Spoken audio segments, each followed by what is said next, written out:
निकालना है हमको या मान निकालना है, जो क्वेश्चन जो अभी हम लोग टेबल बनाए उस टेबल में से मान निकालना है। जैसे साइन 60 का आप देख के बताओ, ये याद करके साइन √3 बाई cos 30 का √3 बाई साइन 30 का 1 बाई cos 60 का 1 बाई 2, तो √3 गुना √3 3, 2 गुना 2 4, 1 1 1 2 2 4, एलसीएम लिए तो 4, 3 प्लस 1, तो ये हो गया 4/4, 4/4 मतलब आसान है कि नहीं?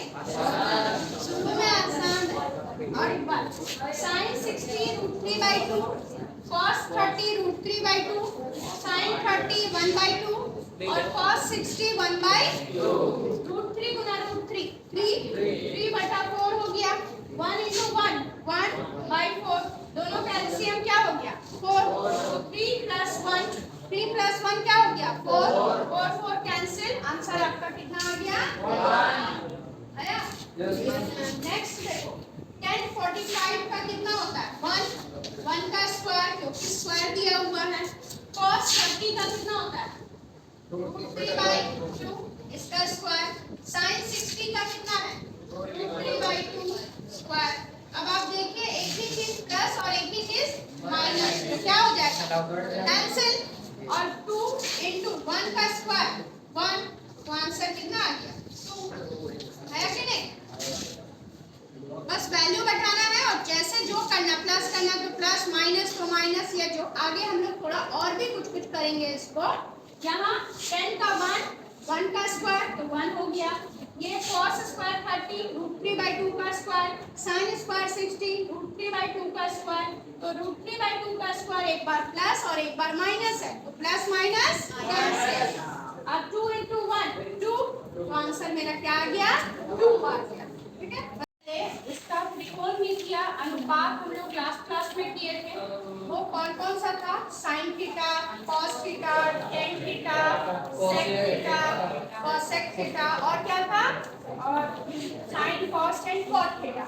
तो वो सबका अब हम लोग 0 से लेके 90 डिग्री के बीच में मान निकालने के लिए एक मान सारणी देखते हैं।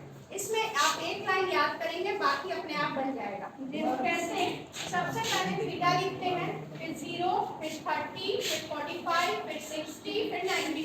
इतना मेन हमको जानना है वैल्यू। तो sin cos tan cot sec cosec, sin जो होता है cosec का उल्टा, cos जो होता है वो sec का उल्टा, tan जो होता है वो cot का उल्टा। तो sin थीटा का मान सिर्फ याद रखना है 0, 1/2, 1/√2, √3/2 और ये हो गया 1। पहला याद रखेंगे, कैसे याद रखेंगे 0, 1/2, 1/√2, √3/2 और क्या है 1। अब ठीक उल्टा घूम जाओ, 1 √3/2, 1/√2, 1/2 और 0। इतना तक क्लियर? उल्टा घुमा दिए। अब हम tan का sin बटा cos होता है, tan का वैल्यू क्या होता है sin थीटा बराबर sin थीटा बटा cos थीटा। तो sin 0/1 कितना आ गया 0, 1/2 बटा ये 1/√3, ये कटेगा 1 और ये हो गया √3, और ये 1/0 इसका वैल्यू नहीं आता है, तो इसको बोलते हैं अपरिभाषित। आज तक पता नहीं चला है कि 0 से डिवीजन का अभी तक कुछ निकला नहीं है, कि हम किसी भी नंबर को 0 से कैसे डिवाइड कर सकते हैं, नहीं मालूम है। तो यहाँ तक का क्लियर हो रहा है। अब ठीक उल्टा आ जाओ, cos किसका उल्टा होता है tan, तो उल्टा करेंगे तो क्या हो जाएगा 1/0 और परिभाषित। इसका उल्टा करेंगे तो √3, इसका तो 1 ही हुआ, इसका 1/√3 और इसका क्या आ गया 0। क्लियर है? अब sec किसका होता है, इसका उल्टा 1, 2/√3, √2, ये 2 और 1/0 होगा नहीं होगा, ये अपरिभाषित। ठीक है, ये भी वैसा ही sin का उल्टा cosec 1/0, ये अपरिभाषित। इसका उल्टा हो गया 2, इसका उल्टा हो गया 2, इसका उल्टा हो गया 2/3 और इसका आंसर कितना आ गया समझ में आ रहा है?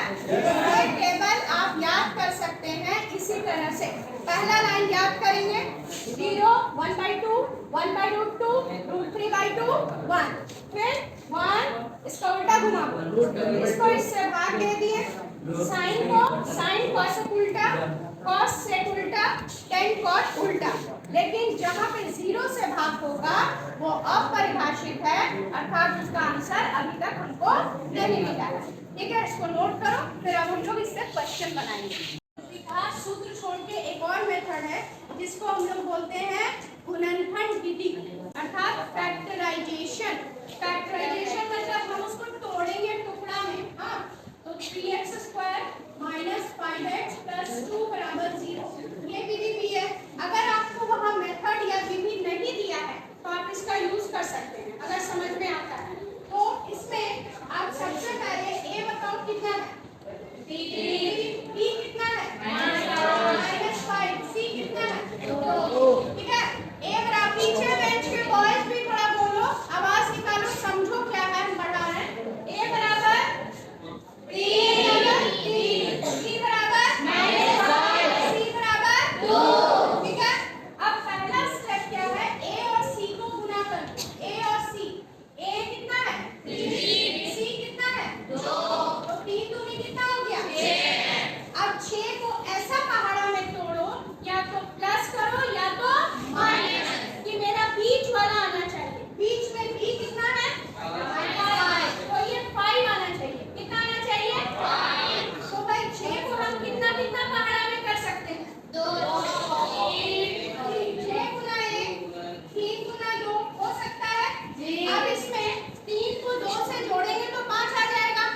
तो हम यहाँ पर लिखते हैं 3x² - 5x + 2 = 0। ये मेरा क्वेश्चन दिया हुआ है ना। अब आप क्या करते हैं ऐसा ही लिखो लेकिन इस 5 के जगह पर आप लिखेंगे 3 जोड़ 2 लिख सकते हैं। 5 की जगह पर हम 3 और 2 लिख सकते हैं कि नहीं लिख सकते हैं। तो 3 जोड़ 2। अब क्या करते हैं इसमें से 3x² - 3 गुना x कितना हो गया 3x माइनस और प्लस कितना हुआ प्लस माइनस 2 गुना x 2x और +2 = 0। यहाँ पे इम्प्लाइज का साइन देते जाएंगे क्योंकि हम ऊपर वाले को ही बढ़ाते जा रहे हैं। बढ़ा रहे हैं ऊपर वाले को। अब इन दोनों में क्या कॉमन है क्या क्या कॉमन जो आप निकाल सकते हो तो 3x दोनों में है। तो जब हम 3x निकाले तो यहाँ क्या बचेगा x। इससे हम 3x निकाल दिए तो क्या बचा 1। Very good. अब ये दोनों से हम क्या निकालेंगे 2 सिर्फ 2 निकालेंगे सिर्फ 2। यहाँ क्या बचा x माइनस प्लस माइनस 2 से 2 को भाग दिए हो गया। अब आप देखो इसमें क्या कॉमन है दोनों x माइनस 1 और यहाँ क्या बचा 3x यहाँ क्या बचा -2 बराबर कितना हो गया 0। तो अब मेरा गुणनखंड आ गया मतलब 2 गुणनखंड आया 2 आया ना। अब ये 2 गुणनखंड को गुना करने पर 0 आता है। इसका मतलब है या तो पहला वाला 0 या तो दूसरा वाला। तो पहला वाला अगर 0 है तो x - 1 बराबर क्या होगा 0। तो x बराबर कितना है 1। दूसरा वाला 3x - 2 बराबर कितना है 0। तो 3x बराबर कितना होगा +2 और x बराबर 3/3। 2 से 3 उधर भाग लगा। तो हम क्या देख रहे हैं कि दोनों मेथड से मेरे मूल ये 2 मूल है ना एक मूल 1 और एक मूल 2/3 आ गया कि नहीं। तो ये मेथड भी आप यूज कर सकते हैं और वो वाला भी आपको जो सही लगता है। लेकिन अगर लिखा हुआ रहेगा कि गुणनखंड से बनाना होगा और अगर लॉन्ग मेथड से बनाना द्विघात सूत्र से तो द्विघात से बनाएंगे। तो आपको कौन सा मेथड आसान लग रहा है ये वाला। आपको जो आसान लगता है उसमें पर दोनों को ध्यान देना है ना। चलो द्विघात सूत्र है। यहाँ पर हम क्या करते हैं तुमको पहले भी बताएं d बड़ा है 0 से इसका मतलब वो पॉजिटिव नंबर है। क्या नंबर है पॉजिटिव नंबर। तो इसका मूल कैसा होगा वास्तविक और समान। अगर d <0 है मतलब ये नेगेटिव वैल्यू है ऋणात्मक तो इसमें मूल क्या होंगे काल्पनिक मतलब उसका आंसर नहीं आएगा।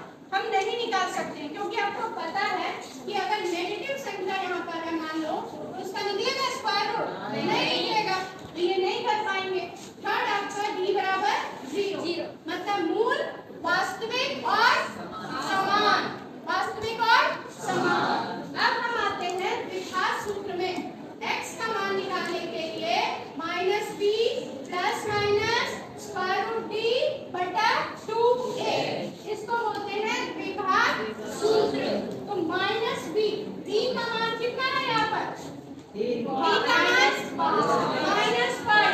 तो माइनस तो है बाहर, अंदर में भी -5 plus minus square root D का मान कितना आया है 1, कितना आया डी का मान, यहाँ पे हम लोग निकाले थे 1 बटा 2a, a का मान कितना है 3, तो अब आप देखो minus minus plus plus minus root 1 का स्क्वायर रूट कितना होता है वर्गमूल 1 बटा 6, अब आपके पास दो है, एक बार प्लस और एक बार माइनस, एक बार 5 प्लस 1 बाय 6 मतलब 5 प्लस 1 बाय 6 और एक बार 5 माइनस 1 बाय 6, तो 5 प्लस 1 6 बाय 6, 5 माइनस 1 4 बाय 6 हुआ, तो 6 6 कट के कितना हो गया 1, ये कट के कितना हुआ 2 बाय 3, तो हमारे पास मूल आ गया, एक मूल है 1 और दूसरा मूल कितना है 2 बटा 3, समझे, और ये दोनों वास्तविक संख्याएं हैं जो आप जानते हैं और असमान भी है, क्या है असमान, तो ये पूरा आपको बनाना पड़ेगा मूल निकालने के लिए, अगर सूत्र से निकालने कहा जाएगा तो इस तरह से, और नहीं तो इसके अलावा गुणनखंड विधि भी है जो हम लोग निकाल सकते हैं, शॉर्टकट के लिए गुणनखंड और लॉन्ग के लिए द्विघात सूत्र करेंगे, ठीक है, चलो इसको आपको क्लियर रहेगा, तो याद है किसी को द्विघात समीकरण का मानक रूप, जो क्वेश्चन का पहला क्वेश्चन था एग्जाम अभी रेट टेस्ट का, उसका मानक रूप क्या होता है ax square plus bx plus c बराबर 0, ये था मेरा मानक रूप, क्या था ax square plus bx plus c बराबर 0, अब मेरा दिया हुआ क्वेश्चन जो है वो दिया है 3x square minus 5x plus 2 बराबर 0, ये दिया है, अब इसमें से आप a का मान बताओ कितना होगा 3, b का मान 5, c का मान 2, a बराबर 3, b बराबर -5, c बराबर 2, अब हमको सबसे पहला चीज विविधता निकालना है, क्या निकालना है विविधता, तो विविधता मतलब क्या होता है d डिस्क्रिमिनेंट, d का वैल्यू क्या होगा फार्मूला से, d बराबर क्या होता है फार्मूला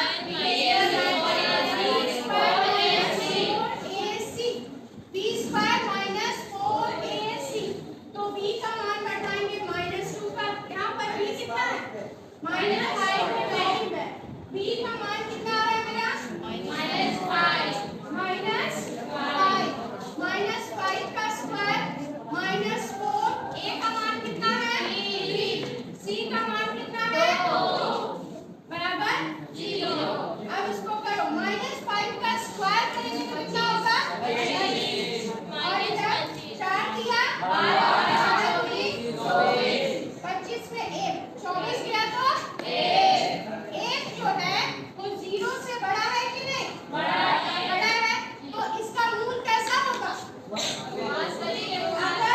अगर d का मान 0 से बड़ा है तो मूल कैसे होंगे वास्तविक एवं असमान, क्या होंगे वास्तविक एवं असमान होंगे, मूल ऐसे ही लिखा जाता है, ये भी एक क्वेश्चन है कि मूल वास्तविक और असमान, अगर d का मान 0 से कम होगा मतलब ऋणात्मक होगा नेगेटिव होगा तो क्या होगा मूल कैसे होगा मूल काल्पनिक होंगे, कैसे होंगे काल्पनिक, मतलब यहाँ पर आप मूल नहीं निकाल पाएंगे, वो निकालना संभव नहीं है, अगर d का मान 0 के बराबर आएगा तो क्या होगा मूल वास्तविक एवं समान, सही है, मूल वास्तविक एवं समान, ये 3 कंडीशन आपको करना है, पहले d निकालना है, फिर आपको चेक करना है कि d का मान बड़ा है कि